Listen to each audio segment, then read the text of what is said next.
Well, Blake, just talk about the opportunity ahead of you facing Notre Dame, and obviously, you probably want to make amends. The whole offense for last year's performance wasn't what you needed to get done a victory. Yeah, I think it's just a great opportunity. A storied place, and storied tradition between the two of us. And so the biggest thing is just a great opportunity to go out and, really not make up for last year, but make up for last week, right? Two different teams from last year to this year. So it's trying to fix our mistakes from last week and just go out and execute and play our game. Can you talk about the importance of not committing turnovers? Obviously, turnovers hurt you against North Texas, and certainly last year against Notre Dame, six of them you can't have it. Yeah, I think in any game, just you can't have turnovers, and that's the biggest reason why teams lose. When they're not supposed to, and then it's also the easiest reason to lose when you are supposed to if you turn the ball over, right? Being less than your best. So I think just controlling the ball is what we have to do, and more importantly, the penalties. I think is something we want to limit and stay on track with everything, and then it starts with the quarterback to take care of the ball. So last year, Coach Newberry afterwards thought that Navy was not ready for the moment against Notre Dame. How do you make sure that does not happen again? I think um I think we weren't ready for the moment just because we hadn't had a lot of opportunities for them. We were coming from a team with 4 wins and then 5 wins and hadn't really experienced success yet. And so we hadn't been in games that actually meant a lot in the college football landscape. And so, you know, last year's our first opportunity with that, and I think we made that moment too big. Since then, right, we've had a lot of opportunities, I think, to do that, whether it's, playing in a very meaningful Army Navy game or versus Oklahoma, or even this year with the North Texas game and stuff. Just different opportunities, right? And not all those turn out great, but it's just about experiencing them and growing through them and learning who you are and how you need to approach things. And so um, I think I think that we're more prepared. Tim Nolan. Blake, growing up, you got to watch your Buckeyes play the Irish. For you to get a chance to now play at Notre Dame Stadium and play in South Bend, how cool is this experience for you as a college football fan? As a college football fan, I think it's really cool, really awesome. Just, whether it be movies like Rudy or whatever it is, or just, just story traditions, right? Not many programs go back as far as Navy and Notre Dame doing so. Being able to play our first game, my first game there in South Bend, I think is really special. Also, you touched on it before we started this, but as somebody who just got to experience a morning and a meal in the life of a midshipman, every time that you take the field on Saturdays, you represent that brigade. You give a chance to put these incredible people on a platform. How much responsibility do you take with that week in, week out? I think it's a huge responsibility. And it comes from a person who, my first impression of the Naval Academy was Keenan Reynolds, was Navy football, right? Like that was the first time I knew who they were. And so, I know how serious that is for especially young people watching the games and also being a good example for alumni and representing our institution well. I think, a lot of weight rests on our team shoulders and the people who are put into the spotlight in those situations to represent our team well and our school well. And we're just the front porch, right? Once people want to look inside and really, sort of invest time into seeing how special this brigade is, I think it's awesome. But it starts with us in the image that we represent. There's also a growing sentiment that a group of five teams should be left out of the college football playoffs and that it should be cornered away. What do you, as somebody who represents one of the best teams in the American in the group of five, make of that notion? I think that we just shouldn't play any games during the season, and we should just let these sports reporters pick the national championship before the year starts. Who's eligible for the national championship, maybe, without playing games. And then as the season progresses, um, only those teams eligible for the national championship from before the season even starts are allowed to be talked about. And I'm sure you can tell the sarcasm in my voice, but you got to play the games. There's a reason you play the games, and a loss in at any point in the season means as much as a loss at any other point, right? The beginning or end doesn't matter. Losses are losses, and we play the game to win. And if you don't, that's a great thing about college sports, right? Is that anybody can win on any given day. And I don't think it's fair to just say, but this team wasn't supposed to be that good. They haven't looked that good in other games. So this win isn't as valuable. And even though this team who we thought should be good lost this game, like they've still looked good in other games. It's just like, then why do we play the games? We should just decide who can win the national championship before the year even starts, and not even like it just seems pointless to me. Thanks, Blake. Fantastic answer. I love particularly the star ratings and who should make the playoffs based on star ratings. Scott Wyckoff. Yeah, Blake, what was your biggest takeaway that you, after last year's Notre Dame game, that you think will help you playing against them this year for a second time? I just think you try to do too much, and you gotta understand how these games are gonna go, right? And it's not gonna be like any other game, right? And it's not gonna, even as a home game, right? You're not gonna be the team with more fans in the crowd, right? And so it's a game where you gotta bring your own energy, you gotta bring your own confidence, you gotta stay focused more than anything, and you can't let, just because one bad thing happens, it's another team, right? And you can't let just, the stature and their ranking, maybe deter you. And so I think that's what we all learned. And it's just about playing our game and really focus on ourselves. And what's the biggest challenge for the offense with the noise, the sound, the bands, and all that goes on at Notre Dame Stadium for you guys? I think it's all about preparation, right? That stuff can catch you off guard if you're not prepared for it. And that's in any situation. But I think you really have to get used to, how play calling works, and hearing the play call from Coach Cronic, maybe seeing signals, whatever it is, being loud with your cadence and different things because it's going to be loud there. It's a huge compliment to their crowd and what they have going on there. And so um, I think that you just have to prepare for that stuff, truthfully. And you're never going to be able to perfectly match it, right? I'm not saying that's what we're doing, but you have to prepare for it during the week so it's on people's minds, right? It's the same reason why you run plays at practice, right? So people, it might not be the same look it happens in the game, but you got to run it in practice so people know what to do when it gets there. I know in both Cleveland and Cincinnati, a real split between college football fans between Ohio State and Notre Dame. What was it like in Columbus? Was there still a strong following for Notre Dame, even in the heart of Buckeye country? I would say not a ton. I think Notre Dame is one of the more spread out fan bases. Just on my observation, right? Like across the country, they have a wide spread of fans. You're gonna find a large population in a lot of places. But in Columbus, I think Ohio State runs things just with no real professional like football or basketball team or baseball team there. Ohio State is sort of, the main focus. So they take up a lot of the attention. Is it a letdown talking to me after you talk with Matt Castle? You guys are both handsome, very, very handsome guys. So it's both an honor. It's an honor for me to speak with both of you. Matt Castle wasn't in East Baltimore at 4:30 this morning reporting, so you got that on him. Wags.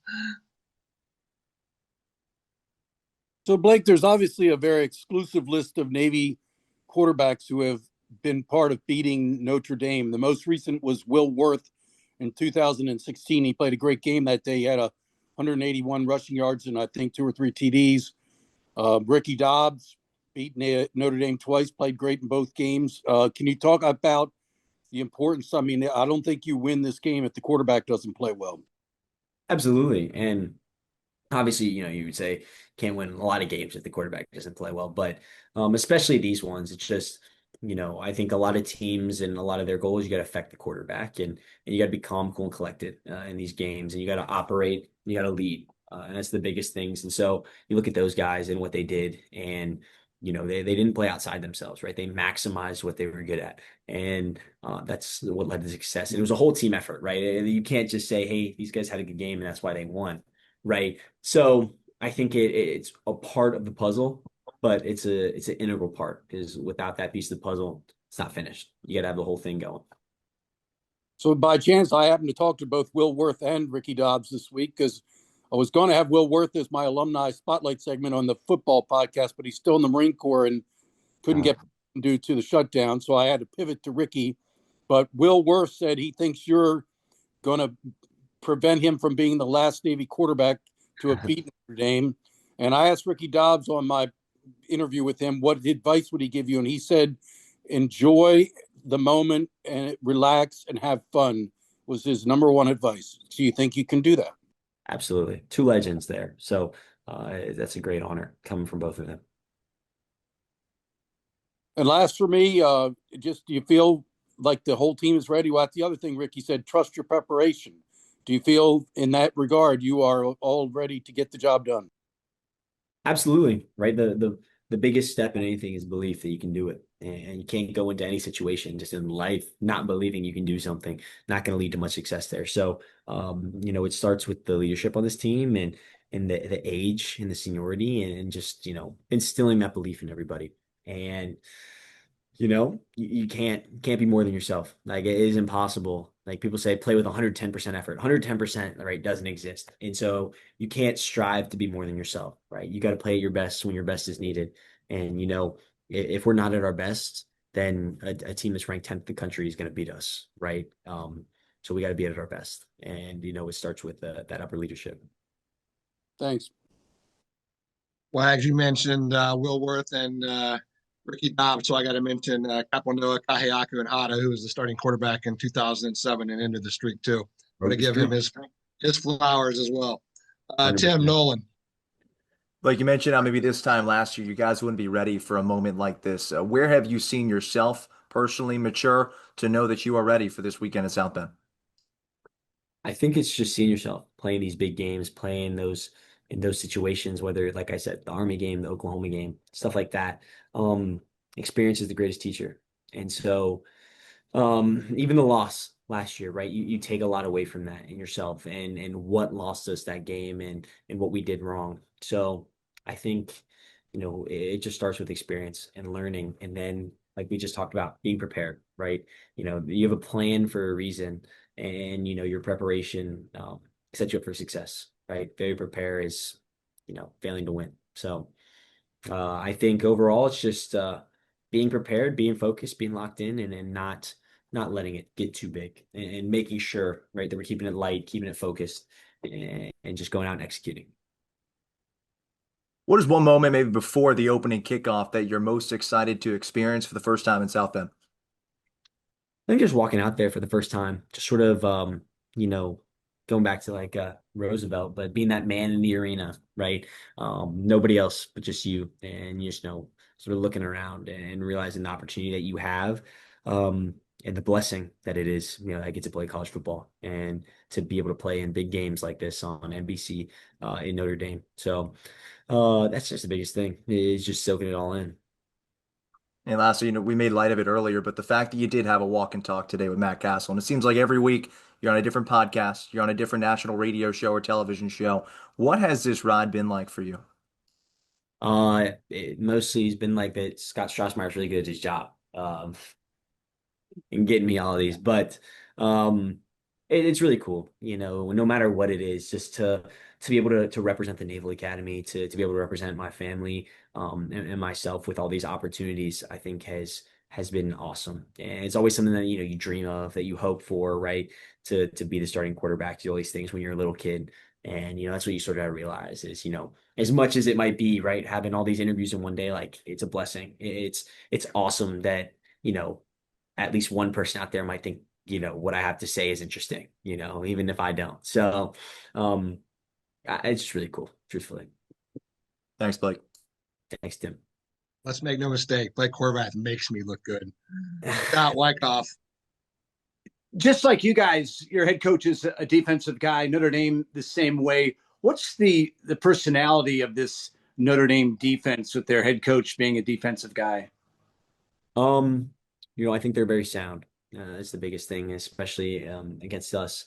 They're well coached, and they think they have cracked the case on exactly how to stop the triple option, that sort of thing. And so, I think they just play tough and they play well together. What does it mean for you to go into a game like this against Notre Dame with Coach Cronick's offense, with the things that he brings to the table that can go after a team like this that has done very well in the past against the triple option? Yeah, I think he is very innovative, right? And he's great at coming up with plans and sticking to those plans, right? He doesn't second guess himself. And I think that's the best thing, right? Is if you're going to follow somebody that, comes up with a plan and then second guesses themselves on that plan while you're executing it, it's hard to believe in that plan yourself, right? And so I don't think there's anyone that believes in the plan more than he does. And then therefore we have full belief in that plan every week. And so no matter what it is, there's 100% belief that it's going to work. So, a lot of that credit goes to him and the staff. Of course, you guys have to bring your primetime game. How about your mom's primetime bakery game? What do you think she's going to come up with for this? Great question. That's a great question. I mean, the go-to answer is always brownies, right? I think that's one of her best. So that might be the case this week. All right. Good luck. Thanks, Scott. Anyone have any other questions for Blake? Wags, not even you?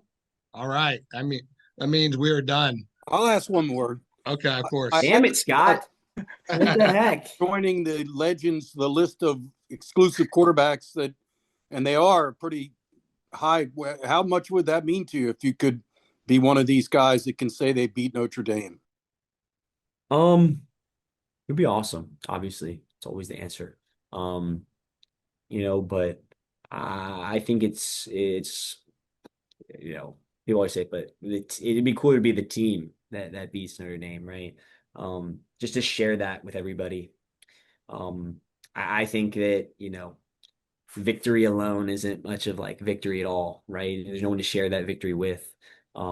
So I think the better title would be definitely those teams that beat Notre Dame. That's a lot cooler. So thank you. Ricky Dobbs was on the sidelines when Navy broke the streak. He was a plebe. No, yeah. He likes to tell people that he would have been undefeated against Notre Dame if they'd been smart enough to start him as a sophomore. Scott, who did start that sophomore year? I don't know. That's Jared Bryant. Jared Bryant. Yeah, Jared Bryant. Ricky came on in relief and almost pulled it out. Yeah, that's funny. I mean, Ricky has a case. He played pretty good his sophomore year. What game did they play? He still tells that to Ivan. I know he still tells that to Ivan. Did they play that early in the season, or is it sort of the same time? About half. It was more in the middle. Okay. It was in Baltimore. Yeah, he almost completed a pass at the end of the game that would have won it. It was we scored like 14 points the last couple of possessions. Recovered an onside kick. It was crazy. Right after the huge thunderstorms. Masai Maynor-esque, you might say. Yes, yeah, very much so. Good call. All right, thanks a lot, Blake. We'll be back at 2:30 with Coach Chronic. All right, thank you, guys.